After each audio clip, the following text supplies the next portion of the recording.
3 persona janë arrestuar si pasojë e një operacioni 6 mujor antidrog i koduar Zona, përgoditje në një grupi kriminal të implikuar në shitjen e dozave të kokainës në Divjak.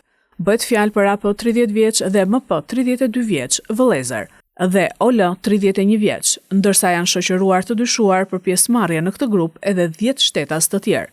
Policia bën me dije se janë sekuestruar 10 doza kokaine, 3 armë gjahu, 1 armë sportive, 1 armë ftohtë, municion luftarak, 2 peshore elektronike dhe shumë aparash në euro dhe lek të përfituara nga shitja e dozave.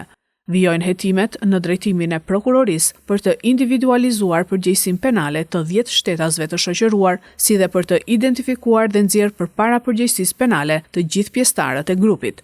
Materialet procedurale ju referuan prokurorisë pranë gjykatës së shkallës së parë të juridiksionit të përgjithshëm Fier për veprimet të mëtejshme.